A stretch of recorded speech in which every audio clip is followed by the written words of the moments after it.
জ্ঞান ফিরেছে তামিম ইকবালের, হার্টে পরানো হয়েছে একটি রিং, কথা বলেছেন পরিবারের সদস্যদের সঙ্গে।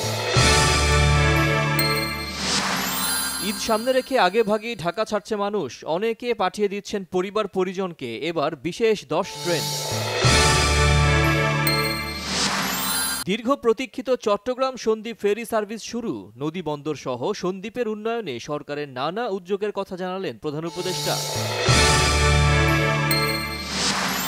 জাহাজবাড়িতে জঙ্গি সন্দেহে হত্যা মামলায় শহীদুল হক, আসাদুজ্জামান মিয়া কারাগারে। প্রধান উপদেষ্টার চীন সফর নিয়ে স্বৈরাচারের দোসররা পরিকল্পিতভাবে গুজব ছড়াচ্ছে, অভিযোগ বিএনপি নেতা রুহুল কবির রিজভীর।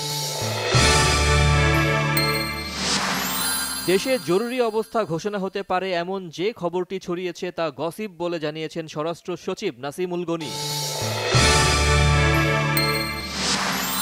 দেশের অভ্যন্তরীণ রাজনীতিতে সেনাবাহিনীর হস্তক্ষেপ কাম্য নয় বলেছেন এনসিপির উত্তরাঞ্চলের মুখ্য সংগঠক সার্জিস আলম। আসছে বাজেটের আকার কম হলেও কর কাঠামো ঠিক হওয়া উচিত বলেছেন এনবিআর চেয়ারম্যান আব্দুর রহমান খান। তুরস্কের মেয়র এক্রেম ইমামোগলুকে কারাগারে পাঠানোর প্রতিবাদে ব্যাপক বিক্ষোভ, উত্তাল ইস্তাম্বুল।